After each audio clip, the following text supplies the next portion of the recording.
মা বোনেরা অন্নপূর্ণা যোজনা ৩,০০০ টাকা পেতে চাইছেন, অথচ চিন্তা করছেন যে কিভাবে এই ১৩ পাতার ফর্মটি ফিল আপ করবেন। আমি বলছি দুশ্চিন্তা করবেন না। আজকের ভিডিওতে আমি খুব সহজভাবেই বুঝিয়ে দেবো আপনারা কিভাবে এই ফর্মটি ফিল আপ করবেন। আমি কথা দিচ্ছি, আপনারা যদি ন্যূনতম 8 কিংবা মাধ্যমিক পাস হন, তাহলে এই ফর্মটি নিজেরাই ফিল আপ করে নিতে পারবেন, অন্যজনের ওপর নির্ভরশীল হতে হবে না। তবে এখানে একটা কথা বলে নেওয়া আবশ্যক, গত কয়েক মাস আগে এসআইআর ফর্ম ফিল আপ করার সময় অনেক মানুষ ভুল করেছিলেন, যার ফলে তাদের হয়রানির শিকার হতে হয়েছিল। সুতরাং একই ঘটনার পুনরাবৃত্তি আর না ঘটে সেদিকে লক্ষ্য রাখবেন। ফর্ম ফিল আপ করার সময় অবশ্যই কেয়ারফুল থাকবেন। চলুন শুরু করা যাক। আপনারা সঙ্গে থাকুন, দেখতে থাকুন। মূল বিষয়ে যাওয়ার আগে আমি আপনাদের সাথে অন্নপূর্ণা যোজনা ফর্ম, আপনার এর সব অংশটি বাংলায় ফিল আপ করবেন। শুধুমাত্র phone number, Aadhaar number, voter ID number, PAN number এবং ব্যাংক অ্যাকাউন্ট নাম্বার এবং আইএফএসসি কোডগুলি ইংরাজি দেবেন। বাদবাকি সব অংশই আপনারা বাংলাতে ফিল আপ করবেন। ১ নম্বরে দেখুন পরিবারের প্রধানের নাম। বিবাহিতা মহিলারা স্বামীর নাম লিখবেন, আর অবিবাহিতা মহিলারা বাবা কিংবা মা যে প্রধান হবে তার নাম লিখবেন। ২ নম্বর হচ্ছে জন্ম তারিখ, দিন, মাস, বছর। যিনি আপনার পরিবারের প্রধান তার জন্ম এটা এখানে দেবেন, দিন, মাস, বছরে দেবেন। ৩ নম্বর হচ্ছে পরিবারের প্রধানের লিঙ্গ, তিনি পুরুষ না স্ত্রী, এরকম। পুরুষ হলে পুরুষে দাগ দেবেন, মহিলা হলে মহিলার দাগ দেবেন। ৪ নম্বর হচ্ছে পরিবারের প্রধানের আধার নম্বর। আপনার যে পরিবারের প্রধান তার আধার নাম্বার দেবেন এখানে, এই মাঝখানটায়। আচ্ছা, ৫ নম্বর যে ডিজিটাল রেশন কার্ড পরিবারের আইডি যদি থাকে। যদি আপনার ওই পরিবারের প্রধানের ডিজিটাল আইডি রেশন কার্ড থাকে তাহলে এখানে লিখবেন, আর না থাকলে না লিখবেন। ৬ নম্বর হচ্ছে পরিবারের সদস্য সংখ্যা। আপনার যতজন পরিবারের সদস্য সংখ্যা সেখানে ৩, ৪ যেটা আছে সেটা লিখবেন। ম্যাক্সিমাম ৫ লিখতে পারবেন। আর ৭ নম্বর হচ্ছে ঠিকানা। এইখানে আপনি ঠিকানাটা এখানে লিখে দেবেন।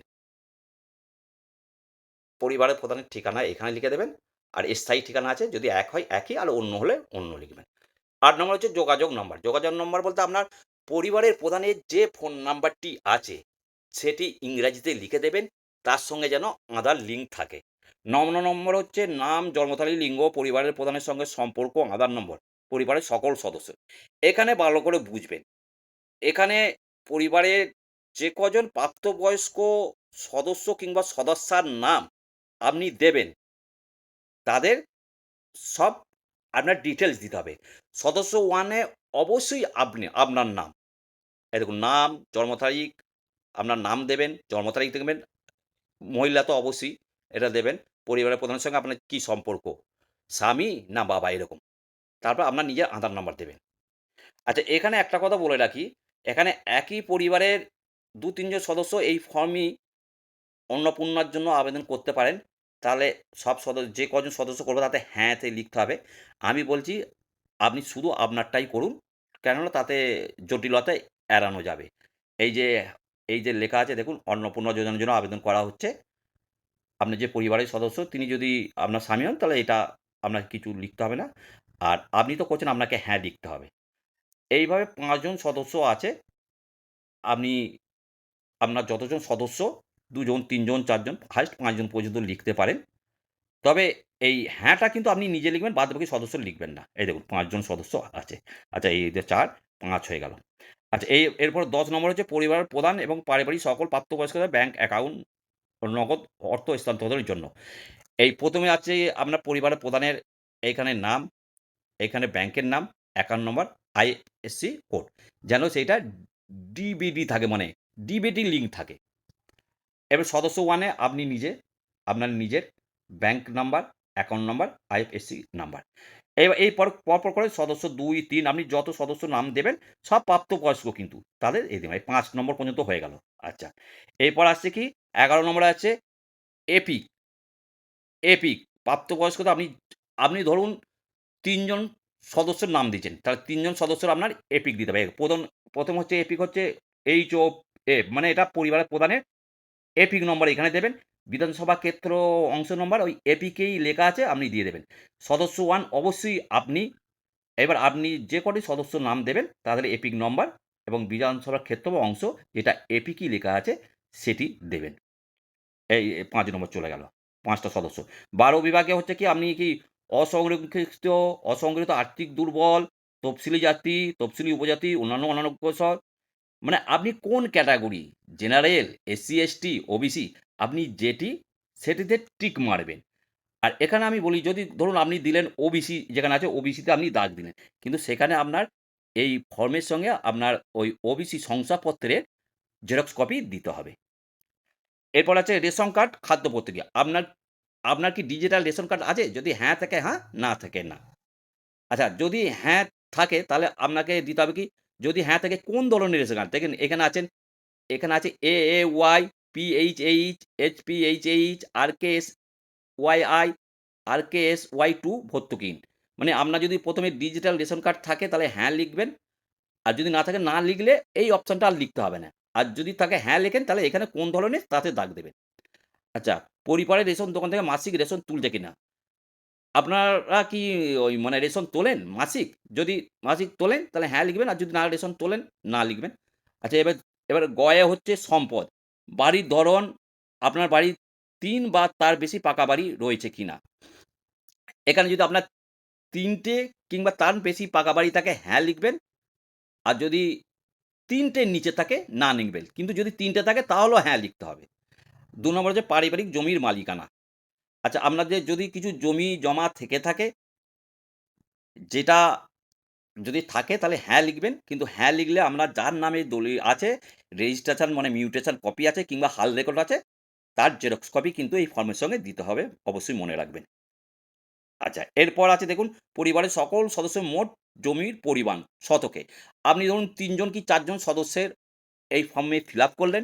কিন্তু ওই সবার মিলে কত শতক আপনাদের জমি, বাস্তু যা আছে এই শুধুমাত্র শতকে লিখে দেবেন। কিন্তু একটা কথা বলে দিই, এই মিউটেশন কপি আর হাল রেকর্ড কিন্তু তার জেরক্স দিতে হবে। এটা চলে গেল। এরপর এই দেখুন ৪ নম্বর যানবাহন।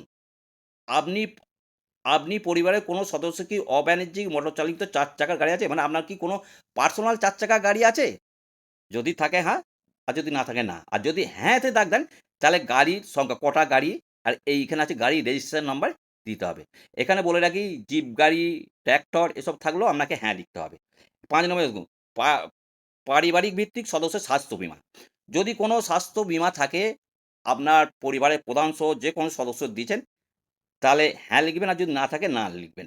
আর যদি হ্যাঁ লেখেন, তাহলে এখানে লেখা আছে, পরিবারের প্রধান সরকারি না বেসরকারি বীমার অঙ্ক, বীমার মানে ম্যাচুরিটি ডেটে কত টাকা পাবেন সেইটা লিখতে হবে, বীমার অঙ্ক মানে সেইটা। আর প্রিমিয়ামের বিবরণ, মানে আপনি কিরমভাবে প্রিমিয়াম দেন? কোয়ার্টারলি, হাফ ইয়ারলি কিংবা ইয়ারলি, যেরকম দেন। যদি আপনি কোয়ার্টারলি ৳১০,০০০ দেন, তাহলে ৳১০,০০০ লিখবেন। আর যদি না থাকে, তাহলে তো আপনার এই অপশনগুলো কিছু লিখতে হচ্ছে না। তো এর মধ্যে ৫ টি সদস্য আছে। যদি আপনার দেখলেন ৩ টে সদস্য দিয়েছেন, একজনের আছে। তাহলে ৩ নম্বর সদস্য একজনের হলে আপনি যে সদস্যরা আছে সেই সদস্য দেবেন। সেটা সরকারি না বেসরকারি। কিন্তু মনে রাখবেন, সবসময় সদস্য 1 এ কিন্তু আপনি যে আবেদন করছেন বা যে অন্নপূর্ণা ভান্ডারের বেনিফিশিয়ারি পেতে চাইছেন, এটা অবশ্যই মনে রাখবেন। এই সদস্য ৫ হয়ে গেল। এরপরে হচ্ছে আয়। কোন সদস্য কি আয়কর বা পেশাগত কর প্রদান করেন? আপনি যে কটা সদস্য দেখেছেন সব কিন্তু ম্যাচুরিটি বা প্রাপ্তবয়স্ক সদস্য, সে কি আয়কর দেন? হ্যাঁ থাকলে হ্যাঁ, না থাকলে না। এরপর দেখবেন পরিবারের সদস্যের প্যান কার্ড। আপনার যে সকল সদস্যের নাম লিখেছেন তাদের যদি প্যান কার্ড থাকে, তাহলে এই দেখুন ১ম এ হচ্ছে HOA, মানে যিনি প্রধান তার নাম, প্যান নম্বর। এবার সদস্য ১ মানে আপনি, আরো যদি আপনি সদস্য দেন সদস্য ২, ৩ এইভাবে পরপরে দেবেন। যতজন দেবে ৫ নম্বর পর্যন্ত সদস্য আছে। একই পদ্ধতিতে হবে। এই ৩ কর্মসংস্থানের ধরন। দেখুন পরিবারের প্রধান, এটা যে প্রধান তিনি কিরকম কাজ করেন? সরকারি ক্ষেত্রে, বেসরকারি ক্ষেত্রে, সংগঠিত ক্ষেত্রে, আংশিক সময়ে কর্মরত বা পরিযায়ী শ্রমিক, বেকার, অন্যান্য। মানে এই দেখুন, আপনার যে কাজের ধরন ১ম এ পরিবারের প্রধানের দেবেন। সে কি কাজে, যদি বেকার হয় তাহলে বেকারে দাগ দেবেন। যদি সরকারি কাজ করে, সরকারি ক্ষেত্রে, তাহলে সরকারি ক্ষেত্রে দাগ দিলে কিন্তু আপনার কি ধরনের কাজ করছে, কোন ক্যাটেগরিতে কাজ করছে তার জেরক্স কপি কিন্তু দিতে হবে। এরপর সদস্য 1 সে আপনি সেম পদ্ধতি, আপনি কি করেন সরকারি ক্ষেত্রে, বেসরকারি ক্ষেত্রে কিংবা বেকার কিংবা অন্যান্য। শুধুমাত্র সরকারি ক্ষেত্রে যদি আপনি কোনো কাজ করেন তার ডকুমেন্ট দিতে হবে জেরক্স কপি। এইভাবে ১ নম্বর সদস্য, ২ নম্বর সদস্য, ৩ নম্বর সদস্য, ৪ নম্বর ৪ নম্বর সদস্য, ৫ নম্বর সদস্য, একই পদ্ধতিতে হয়ে গেল। এবারে আসুন পরিবারের স্বীকৃ স্বীকৃত প্রাপ্তবয়স্ক সদস্যের সংখ্যা এবং পরিবারের অস্বীকৃত প্রাপ্তবয়স্ক সদস্যের সংখ্যা।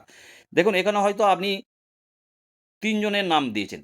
তার মধ্যে ২ জন শিক্ষিত আর ১ জন অশিক্ষিত কিংবা ৩ জনই শিক্ষিত, কোনো অশিক্ষিত নেই। তাহলে এই সংখ্যাটা দেবেন। এই যে শিক্ষিত প্রাপ্তবয়স্ক সদস্য। মোটামুটি এবারে বুঝতে পারলেন? এইবারে দেখুন, পরিবারের প্রধান শিক্ষিত না অশিক্ষিত? যদি আপনি শিক্ষিত দাগ মারেন তাহলে সর্বোচ্চ শিক্ষাগত যোগ্যতা কত? এই পাশে লিখবেন মাধ্যমিক কিংবা উচ্চ মাধ্যমিক কিংবা গ্র্যাজুয়েট। এরপরে সেম পদ্ধতি সদস্য 1 মানে আপনি নিজে।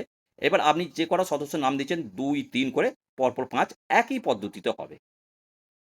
৫ নম্বর দেখুন, কোন সদস্য কি কোন সাংবিধানিক পদ, মন্ত্রী, সাংসদ, বিধায়ক, পৌরস্থানীয় সংস্থা এবং পঞ্চায়েত সংস্থার প্রাক্তন বা বর্তমান ধারক? মানে এখানে বলছে কি আপনি আপনার সদস্য, আপনার বাড়ির প্রধান সহ তিনি কি কোনো এমএলএ, এমপি কিংবা প্রধান কোনো পঞ্চায়েত সদস্য আছেন? যদি থাকে তাহলে হ্যাঁ লিখবেন। আর যদি না হয়ে যায় তাহলে আপনার ক্ষেত্রে আর কোনো ঝামেলা নেই। আর যদি হ্যাঁ লেখেন তাহলে তিনি কি পদে আছেন এখানে লিখতে হবে। এবং তার কাগজও জেরক্স জমা দিতে হবে। সপ্তাহে যদি না হয় তাহলে তো আমরা এগুলো একদম পর এই দেখুন ৫ টা আপনার আর কোনো কাজে লাগছে না। এই ৫ নম্বর, ৩ নম্বর, ৪ নম্বর, ৫ নম্বর হয়ে গেল। এবার দেখুন অন্যান্য কিষাণ ক্রেডিট কার্ড, এআরডি, শিল্পী ক্রেডিট কার্ড, মৎস্যজীবী ক্রেডিট কার্ড, শিক্ষার্থী ক্রেডিট কার্ড ইত্যাদি। মানে আপনার পরিবারের কেউ কি কোনো ক্রেডিট কার্ড পান? সে মৎস্যজীবী হোক, স্টুডেন্ট ক্রেডিট কার্ড হোক, যদি পান তাহলে পরিবারের প্রধান যদি পায় তার নম্বর, আইডি সংখ্যা নেব এবং যে তারিখে ইস্যু হয়েছে তার। মানে সেই আপনার ক্রেডিট কার্ডটা যে তারিখে ইস্যু হয়েছে সেইটা। এরকম করে ১ম এ পরিবারের প্রধান, তারপরে আপনার সদস্য 1, তারপর সদস্য 2, সদস্য 3, সদস্য 4, সদস্য 5 আর যদি না থাকে তাহলে এগুলো আপনাকে আর ফিল আপ করতে হবে না। এবার দেখুন, যদি এসআইআর ২০২৬ এর নাম বাদ পড়ে তবে মামলাটি ট্রাইব্যুনালে বিচারাধীন কিনা? দেখুন আপনি যে পরিবারের সদস্যের সংখ্যা দেখেছেন ৪ হোক, ৫ হোক, এই ২০২৬ এ যে এসআইআর তার কি নাম কি ডিলেট হয়ে গেছে? যদি ডিলেট হয়ে যায় তাহলে হ্যাঁ লিখবেন। আর ট্রাইব্যুনালে যে মামলা করেছেন তার এটা বসিয়ে দেবেন যে মামলার নাম্বারটা। আর যদি প্রযোজ্য না হয় তাহলে আর আপনার কোনো ব্যাপারই নয়। এইভাবে আপনার সকল যে কটা সদস্য দিয়েছেন যদি তার মধ্যে একটা সদস্যরও হয় তাহলে সেই সদস্যের নামে দিয়ে দেবেন। আর যদি না হয় তো তাহলে আর কোনো ঝামেলাই নেই। এরপর দেখুন সামাজিক মর্যাদা ও নির্ভরশীল ব্যক্তিগণ। আচ্ছা বিদ্যালয়ে অধ্যয়নরত পরিবার সকল শিশুর বিবরণ। এতক্ষণ যে হলো ফর্মে সব প্রাপ্তবয়স্ক এবং বয়স্কাদের জন্য। এবার হচ্ছে আপনার বাড়িতে যদি কোনো শিশু থাকে, ১ টা শিশু কি ২ টো শিশু থাকে তাদের বিবরণ। যদি না থাকে তাহলে এটা আপনাকে ফিল আপ করতে হবে। আর যদি ধরুন একটা শিশু আছে তাহলে শিশু সদস্য 1, শিশুর নাম, শ্রেণী কোন শ্রেণীতে পড়ে, বিদ্যালয়ের নাম, ধরন, বিদ্যালয়ের ধরন বলতে সরকারি না বেসরকারি, সাহায্যপ্রাপ্ত না মাদ্রাসা। এইভাবে আপনার শিশুর ১, ২, ৩, ৪ টে পর্যন্ত শিশুর দেয়া আছে। আর যদি শিশু না থাকে তাহলে আপনাকে এগুলো ফিল আপ করতে হবে না। এরপর একই ফের শিশুদের যদি থাকে আপনার বাড়ির শিশুদের টিকাকরণের বর্তমান অবস্থা। শিশু ১ টিকাকরণ শুরু হয়েছে হ্যাঁ কিনা? যদি হ্যাঁ হয় হ্যাঁ লিখবেন। আর যদি না হয় আপনাকে ফিল আপ করতে হবে না। সেই একইভাবে শিশু 1, শিশু সদস্য 2, শিশু সদস্য 3, শিশু সদস্য ৪। আচ্ছা এটা হয়ে গেল। এরপর হচ্ছে আপনি কি কোনো সরকারি প্রকল্পের সুবিধে ডিবিটির মাধ্যমে পাচ্ছেন? দেখুন বলছি কি আপনার পরিবারের প্রধান কিংবা আপনি কি কোনো ডিবিটি থেকে টাকা পান? সরকারি সাহায্য পান? যদি হ্যাঁ থাকে হ্যাঁ, আর না থাকলে তাহলে আপনার কোনো উপায় আর যদি হ্যাঁ তে দাগ দেন তাহলে কি প্রকল্পের নাম লিখতে হবে। যেখানে কোন প্রকল্প থেকে টাকা পান। এইভাবে করে আপনার এই দেখুন এই সদস্য 1, সদস্য 2 এইবার ৫ টা সদস্য আছে। আর যদি না থাকে এগুলো আপনাকে ফিল আপ করতে হবে না। এইবারে দেখুন এইখানে লেখা আছে বাদ দেওয়া হলে কারণ অফিসার কর্তৃক পূরণ হয়। এই যে মাঝখানে বাদ দেওয়া হলে কারণ অফিসার কর্তৃক পূরণ হয়। এখানে আপনি কিছু করবেন না। কোনো কারণবশত আপনার ফর্মটি যদি বাতিল হয়ে যায়, তাহলে সরকারি অফিসার জানাবে কি কারণে বাতিল হয়েছে এই মাঝখানটা লিখবেন। এখানে আপনি কিছু লিখবেন না। আচ্ছা এরপর হচ্ছে আমি এই মর্মে ঘোষণা করছি যে উপরে প্রদত্ত তথ্য আমার জ্ঞান ও বিশ্বাস অনুযায়ী। এইখানে আপনি এই যে সম্মত এখানে আপনি স্বাক্ষর করে দেবেন যে আপনি লিখলেন এটা সত্য। আচ্ছা। এরপর দেখুন সত্য এবং প্রযোজ্য ক্ষেত্রে আমি সকল সহায়ক নথি প্রদান করেছি এবং উপরে উল্লেখিত কোনো মানদণ্ড বাদ দেইনি। আমি অবগত আমার প্রদত্ত কোনো তথ্য মিথ্যা প্রমাণিত হলে আমার সামাজিক সুরক্ষা সংক্রান্ত সুবিধাসমূহ বন্ধ হয়ে যেতে পারে। মানে আপনি যে এই টোটাল ফর্মটা ফিল আপ করলেন, আপনি এটা বলতে চাইছেন যে আমি সকল জিনিসই সত্য বলেছি, আমি কোনো মিথ্যা অবলম্বন করিনি। যদি মিথ্যা হয় তাহলে আপনার এই ফর্মটি বাতিল হয়ে যাবে। এই স্বাক্ষরের জায়গায় আপনি স্বাক্ষর করে দেবেন। আচ্ছা, এই নিচে দেখুন শুধুমাত্র সরকারি ব্যবহারের জন্য। আর আপনি কিছু করবেন না। এখানে সরকারি আধিকারিকরা কাজ করবে। এখানে আর আপনার কোনো কাজ নেই। শুধুমাত্র সরকারি ব্যবহারের জন্য। এই দেখুন। এইগুলো এবারে সরকারি। আর আপনার কোনো কাজ নেই।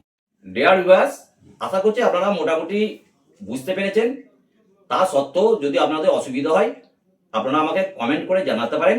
আমি চেষ্টা করব অ্যাজ আর্লি অ্যাজ পসিবল আপনাদের উত্তর দিতে, কিংবা সরকারি আধিকারিকরাও আপনাদের বাড়ি বাড়ি যাবেন, তাদের থেকেও ব্যাপারটি আপনারা জেনে নিতে পারেন। ডিয়ার ভিউয়ার্স, বারবার বলতে আমি আবারও বলছি, যদি আমার এই চ্যানেলটি আপনার কাজে লাগে কিংবা সমাজের কাজে লাগে মনে হয়, তাহলে অবশ্যই সাবস্ক্রাইব করবেন আর ভিডিওটি বেশি বেশি করে শেয়ার করবেন, যাতে করে অন্য মানুষের উপকার হয়। দেখা হবে পরের ভিডিওতে।